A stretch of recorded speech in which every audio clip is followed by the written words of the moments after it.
పంట చేతికొచ్చే సమయంలో కురిసిన అకాల వర్షాలు అన్నదాతకు తీరని నష్టాన్ని మిగిల్చాయి. సాగునీటి కష్టాలను అధిగమించి పంటలను కాపాడుకున్న రైతులను వర్షాలు తీవ్రంగా దెబ్బతీశాయి. చేతికొచ్చిన మొక్కజొన్న, వరితో పాటు మామిడి పంట ఎటు కాకుండా పోవడంతో రైతులు ఆందోళన చెందుతున్నారు. ప్రభుత్వం వెంటనే తమను ఆదుకోవాలని రైతులు వేడుకుంటున్నారు.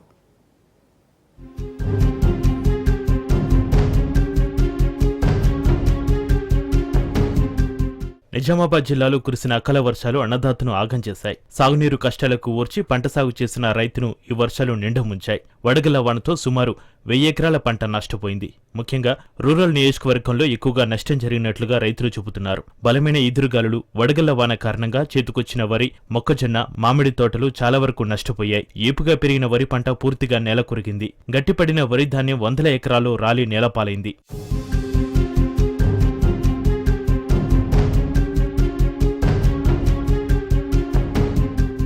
కాగా జిల్లాలో సుమారు 884 ఎకరాల్లో పంటలకు నష్టం వాటిల్లినట్లుగా వ్యవసాయ అధికారులు ప్రాథమికంగా అంచనా వేశారు. సుమారు 380 మంది రైతులు నష్టపోయినట్లుగా సమాచారం. అలాగే కామారెడ్డి జిల్లాలోని 136 ఎకరాల్లో దాదాపు 140 మంది రైతులకు సంబంధించిన పంట నష్టపోయినట్లుగా అధికారులు గుర్తించారు.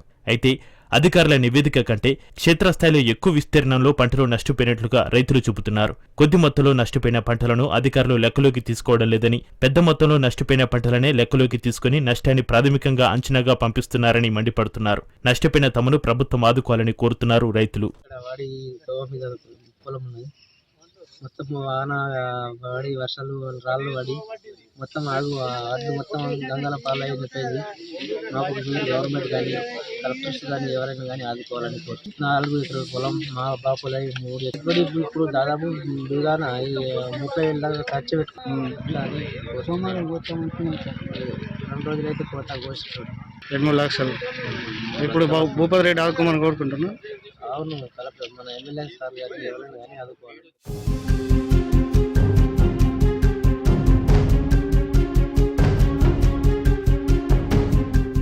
అయితే జిల్లాలో అకాల వర్షాలతో నష్టపోయిన పంటలకు ప్రభుత్వం నుంచి పంట నష్ట పరిహారం రావాలంటే ఖచ్చితంగా పంట నష్టంపై వ్యవసాయ అధికారులు, రెవెన్యూ అధికారులు క్షేత్రస్థాయిలో జాయింట్ సర్వే నిర్వహించాలి. ఆ 2 ప్రభుత్వ శాఖలు సంయుక్తంగా సర్వే చేసి ఇచ్చిన రిపోర్టు ద్వారానే ప్రభుత్వ నష్టపరిహారంపై నిర్ణయం తీసుకుంటుంది. కానీ ఇప్పటివరకు వ్యవసాయ అధికారులు మాత్రమే ప్రాథమిక నివేదిక సమర్పించారు.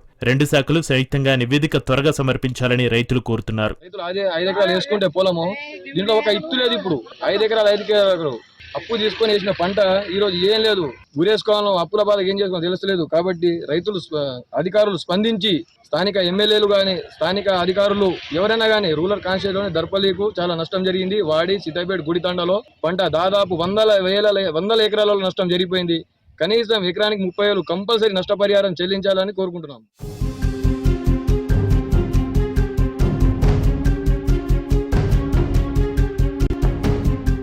మరోవైపు ప్రకృతి విపత్తులతో పంటలకు నష్టం వాటిల్లితే పంట నష్టపరిహారం ఇచ్చి ఆదుకునేందుకు కేంద్ర ప్రభుత్వం అమలు చేస్తున్న ఫసల్ బీమా యోజన పథకం రాష్ట్రంలో అమలు కావడం లేదు. ఇప్పుడిదే రైతులకు ఇబ్బందిగా మారింది. కేంద్ర ప్రభుత్వ ఫసల్ బీమా యోజన రాష్ట్రంలో కూడా అమలై ఉంటే ఇప్పుడు ఖచ్చితంగా ప్రతి ఎకరాకు కనీసం 20,000 పంట నష్టం చేతికొచ్చేదని, ఆ సాయాన్ని తాము నష్టపోతున్నామని రైతులు ఆవేదన వ్యక్తం చేస్తున్నారు.